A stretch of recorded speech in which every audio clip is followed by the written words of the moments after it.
ini, sebaiknya kita berdoa menurut agama dan keyakinan kita masing-masing. Untuk itu, kepada ketua kelas, mohon untuk dipimpin teman-temannya untuk berdoa.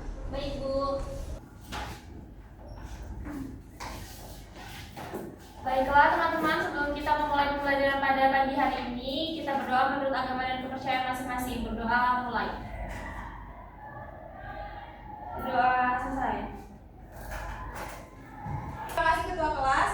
Ibu-ibu kalian, sepertinya ada bangku yang kosong. Apakah ada teman kalian yang tidak hadir pada hari ini? Ada, Ibu. Siapa? Juli, Bu. Kenapa Juli tidak hadir anak-anak? Selamat, Ibu. Baiklah, kalau begitu kita doakan bersama semoga Juli cepat diberikan kesembuhan sehingga dapat bergabung bersama kita pada pembelajaran berikutnya. Amin. Baiklah anak-anak, untuk mengetahui seberapa pemahaman kalian mengenai materi yang akan kita pelajari pada hari ini, Ibu telah menyiapkan soal di mana Ibu buat dalam Google Form. Untuk itu siapkan HP kalian ya. Baik, Ibu. Baik anak-anak, silahkan kalian mengisi Google Form yang telah Ibu share pada grup kelas. Baik, Ibu. Waktu pengerjaannya hanya 5 menit ya. Baik, Ibu.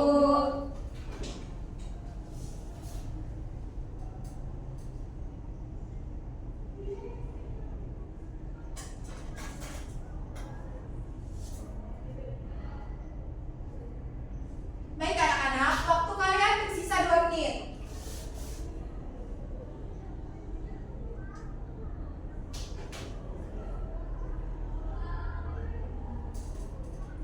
Baik, waktu kalian habis, apakah sudah selesai semua? Sudah, Ibu. Baik, jika sudah selesai, silakan kalian simpan kembali HP-nya ke tas ya. Baik, Ibu.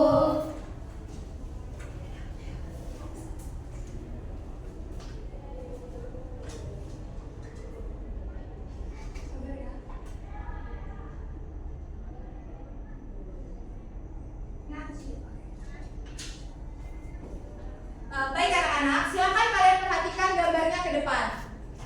Menurut kalian, apa sih gambar pada nomor 1 dan juga gambar nomor 2? Ada yang tahu? Ya, silakan Dara. Jadi untuk gambar pertama itu merupakan gambar manusia purba zaman dahulu. Terus yang kedua itu gambar manusia tengkorak manusia zaman sekarang. Ya, betul sekali Dara. Terima kasih. Jadi pada gambar pertama itu adalah gambar tengkorak manusia zaman purba. Sedangkan pada gambar kedua itu adalah gambar tengkorak manusia zaman sekarang. Ibu ingin bertanya kembali, apakah manusia zaman sekarang itu berasal dari manusia purba? Ada yang tahu? Ya, Bu. Ya, silakan Arifah. Sepertinya iya, Bu, karena bentuknya itu mirip tapi ada perbedaan. Baik, Hanifah berkata bahwasanya gambar 1 dan gambar 2 ini memiliki perbedaan. Kira-kira perbedaannya di mana ya Hanifah? Kalau menurut saya dari bentuk tengkoraknya, Bu. Baik, bentuk tengkoraknya. Jadi Hanifah berkata bahwasanya gambar 1 dan gambar 2 ini memiliki perbedaan pada bentuk tengkoraknya.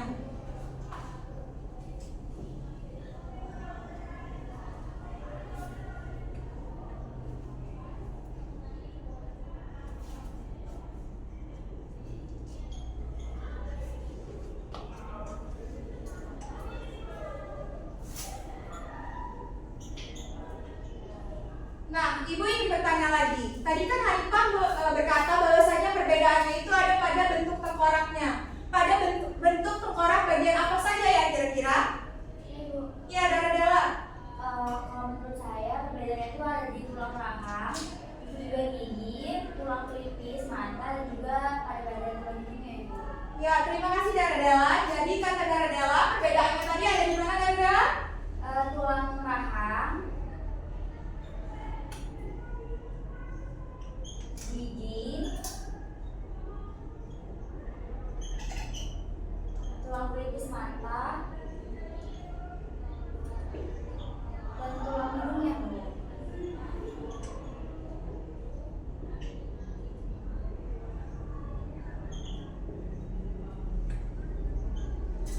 Baik, jadi banyak ya perbedaan dari gambar 1 atau tengkorak manusia purba dengan gambar 2 atau tengkorak manusia zaman sekarang. Nah, menurut kalian, apakah yang menyebabkan perbedaan antara kedua tengkorak ini? Apakah ada yang tahu? Ibu. Iya, Didi. juga adaptasi Bu yang berlangsung dari waktu ke waktu. Baik, tepat sekali Andini. Jadi faktor penyebabnya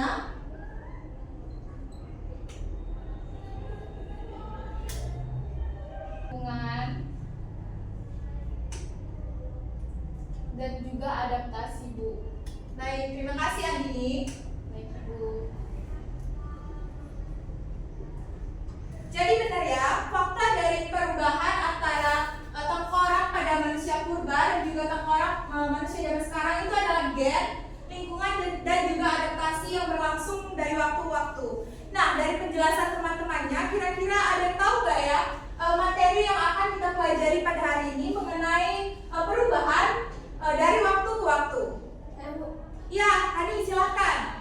Teori evolusi Bu. Baik, betul sekali. Jadi pada hari ini kita akan mempelajari mengenai teori evolusi, di mana tujuan pembelajarannya yaitu kalian dapat menjelaskan apa itu teori evolusi, kemudian mengetahui tokoh-tokoh pencetus teori evolusi, kemudian juga bisa membedakan teori evolusi lama dan juga teori evolusi Darwin, serta kalian mampu mengetahui apa saja bukti-bukti terjadinya evolusi. Nah, anak-anak, setelah kalian mempelajari teori evolusi, ini tidak hanya mempelajari masa lalu, tetapi juga mempelajari masa depan, di mana teori evolusi juga menjelaskan bagaimana makhluk hidup, terutama manusia, dapat mengalami adaptasi karena adanya perubahan. Nah, Ibu memiliki satu pertanyaan nih yang harus kalian jawab. Kira-kira kenapa ya makhluk hidup di permukaan bumi ini beragam bentuk dan juga perilakunya?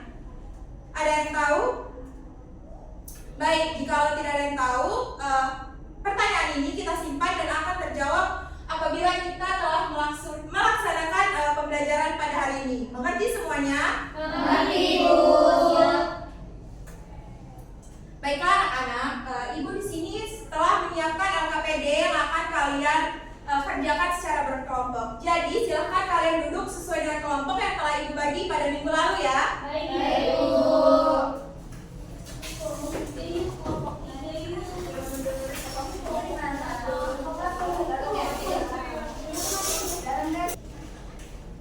Baik, apakah telah duduk dengan kelompoknya masing-masing? Baiklah, jika begitu silahkan perwakilan kelompok untuk mengambil LKPD-nya ke depan ya.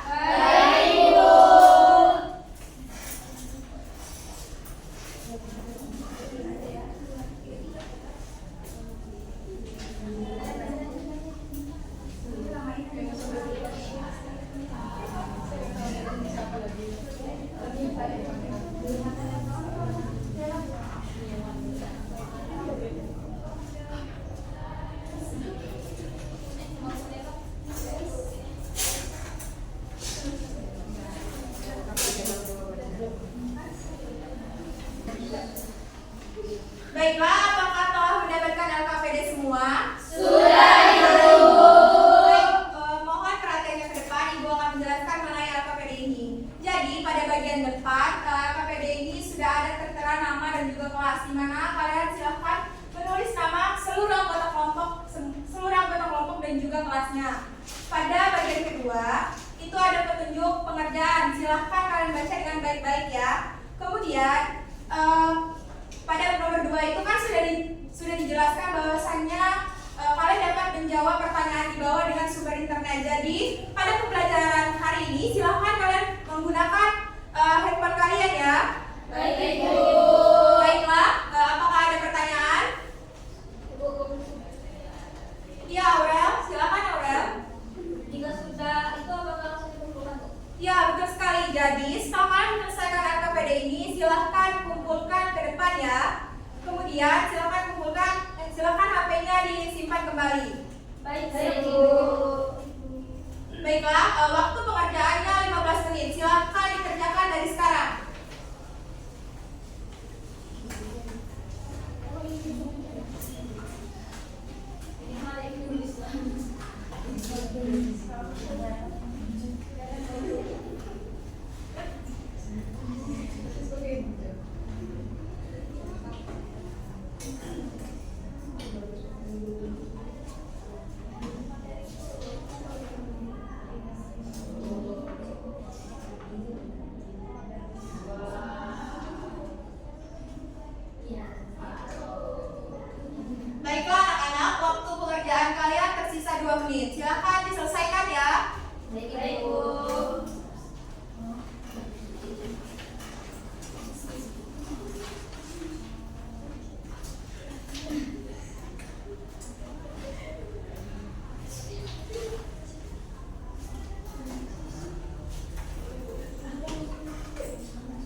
Baiklah, karena kalian telah menyelesaikan LKPD, silakan simpan kembali handphone kalian ya. Baik, Ibu.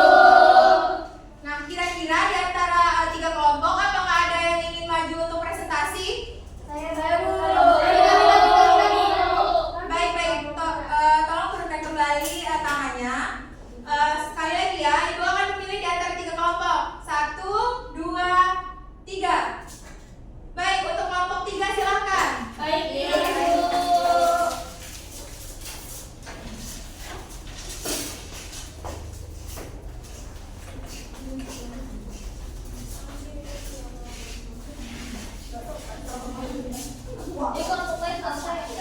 Nggak usah.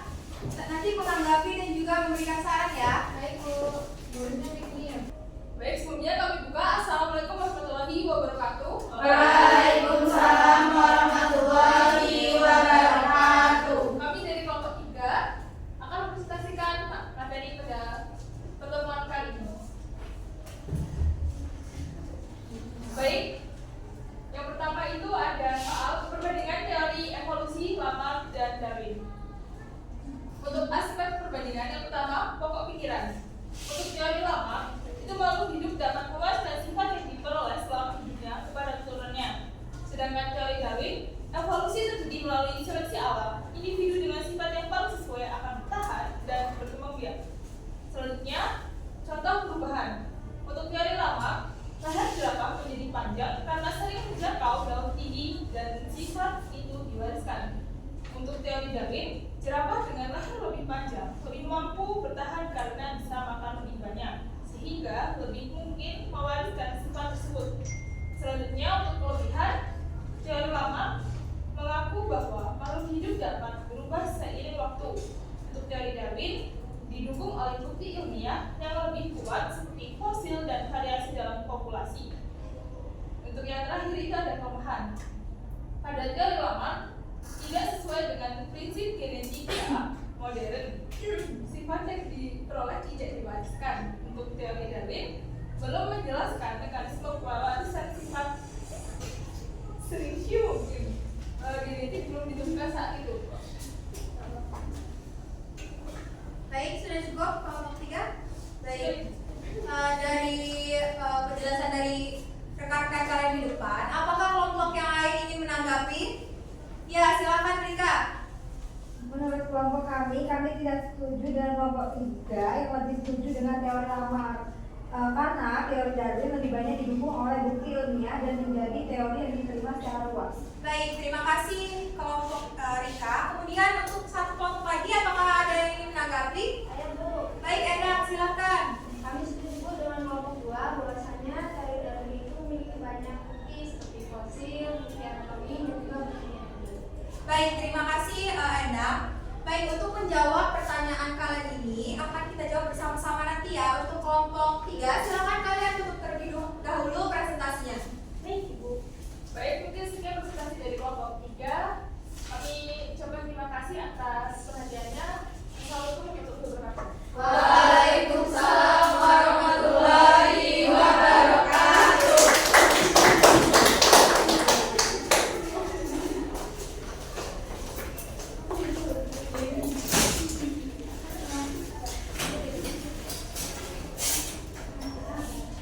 Baiklah, tadi kan Ibu sudah menjelaskan bahwasanya pertanyaan-pertanyaan yang telah kalian jawab pada KPD ini akan kita jawab setelah penjelasan dari Ibu. Jadi tolong kalian perhatikan dan juga pahami mengenai penjelasan yang akan Ibu jelaskan ya. Baik, Ibu.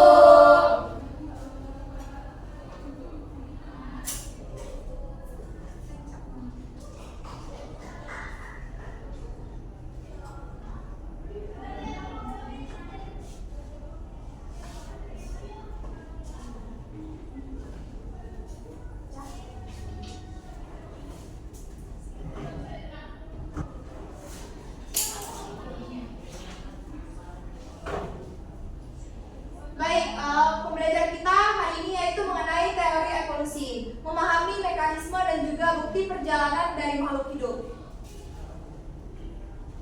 Nah, apa sih evolusi itu? Jadi evolusi adalah suatu perubahan pada makhluk hidup yang terjadi secara berangsur-angsur dalam jangka waktu yang lama sehingga terbentuk spesies baru. Sedangkan berdasarkan ilmu biologi, evolusi merupakan cabang biologi yang mempelajari sejarah asal-usul makhluk hidup dan keterkaitan genetik antara makhluk hidup satu dengan yang lain. Evolusi biologi ini mencakup dua peristiwa. Nah, untuk teori-teori evolusi sendiri yang pertama yaitu teori evolusi Lamarck. Lamarck ialah seorang ahli biologis Prancis yang menjelaskan evolusi berdasarkan suatu gagasan bahwa perubahan pada suatu individu itu disebabkan oleh lingkungan dan juga bersifat diturunkan. Dalam bukunya yang berjudul Filosofik, Lamarck juga mengatakan bahwa lingkungan mempunyai pengaruh pada ciri-ciri dan juga sifat-sifat yang diwariskan melalui proses adaptasi lingkungan. Kemudian ia juga mengatakan bahwa ciri dan juga sifat yang terbentuk akan diwariskan kepada keturunannya. Kemudian ia juga mengatakan bahwa organ yang sering digunakan akan berkembang dan tumbuh membesar, sedangkan organ yang tidak digunakan akan mengalami pemendekan atau penyusutan bahkan akan hilang. Kemudian yang selanjutnya yaitu mengenai teori evolusi Darwin, yang dimana Darwin itu berkesimpulan bahwa deretan fosil yang terdapat di batuan muda berbeda dengan fosil pada batuan yang lebih tua. Sedangkan perbedaan itu disebabkan adanya perubahan secara perlahan-lahan. Darwin juga mempelajari buku mengenai hubungan ekonomi dan juga penduduk dunia, di antaranya buku karangan Thomas R. Malthus pada tahun 1766 sampai 1834 yang berjudul An Essay on the Principle of Population. Nah, kira-kira faktornya apa saja? Jadi faktornya yaitu karena perjuangan untuk bertahan hidup dan juga berkembang biak, di mana akan ada persaingan untuk sumber daya, menghindar dari predator, penyakit dan juga lain-lain. Kemudian ada pewarisan sifat yang menguntungkan, di mana sifat adaptif ini diwariskan ke generasi berikutnya. Kemudian ada perubahan populasi, karena seiring waktu proporsi individu dengan sifat adaptif akan meningkatkan dalam populasi, yang menyebabkan populasi itu berevolusi. Kemudian ada juga seleksi alam, yang dimana individu dengan sifat yang lebih menguntungkan atau adaptif di lingkungan saat itu memiliki peluang lebih besar untuk bertahan hidup dan berkembang biak. Nah, kira-kira apa sih mekanisme evolusi itu? Jadi yang pertama itu adanya mutasi. Mutasi ini adalah perubahan pada urutan DNA yang dimana sumber utama variasi genetik baru dalam populasi. Mutasi bisa netral, merugikan atau menguntungkan, tapi mutasi yang menguntungkan itu jarang. Yang kedua itu ada aliran gen, yang dimana merupakan perpindahan alel atau varian gen antar populasi yang berbeda, yang terjadi melalui migrasi individu atau penyebaran gamet. Aliran gen ini cenderung menyamakan komposisi genetik antara populasi. Nah, yang ketiga itu ada hanyutan genetik, yang dimana perubahan frekuensi alel secara acak akibat peristiwa sampling atau pengambilan sampel pada populasi kecil, yang dimana lebih berpengaruh pada populasi berukuran kecil. Dan yang terakhir itu ada perkawinan tidak acak, di mana individu memilih pasangan berdasarkan sifat tertentu, misalnya memilih yang paling menarik atau yang paling besar. Kemudian mengubah frekuensi genotip, tapi biasanya tidak mengubah frekuensi alel keseluruhan kecuali jika terkait dengan seleksi alam. Nah, bukti evolusi atau jejak perjalanan kehidupan itu ada apa saja? Jadi yang pertama itu ada fosil, merupakan sisa-sisa atau juga jejak organisme yang hidup di masa lalu yang menunjukkan adanya perubahan bentuk dan jenis makhluk hidup dari zaman purba hingga sekarang.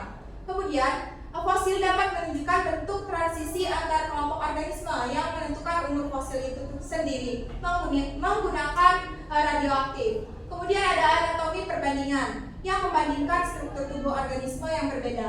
Dan ada juga embriologi perbandingan yang membandingkan perkembangan embrio dari berbagai spesies. Kemudian embrio dari kelompok vertebrata biasanya berbeda, seringkali menunjukkan pola perkembangan pada tahap awal, yang menunjukkan kesamaan rencana dasar pembangunan tubuh pada kelompok yang berkerabat.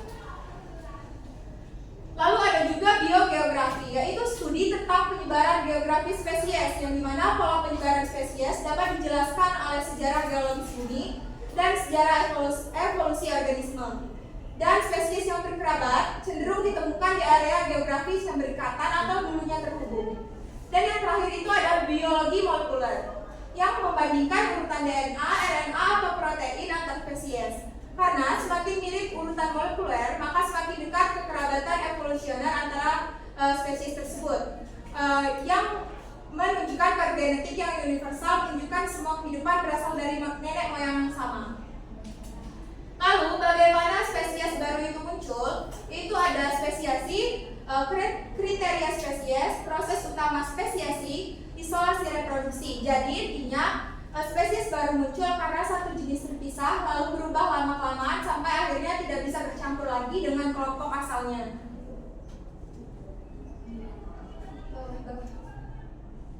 Baik anak-anak, mungkin sekian penjelasan dari Ibu. Dari penjelasan ini, apakah ada yang ingin ditanyakan? Baik, Ibu rasa cukup. Jika kalian tidak ada pertanyaan, Ibu ingin menunjuk salah satu dari kalian untuk menyimpulkan mengenai materi yang kita pelajari pada hari ini. Baiklah, Ibu akan menunjuk Erika. Teori evolusi adalah perubahan makhluk hidup dari waktu ke waktu.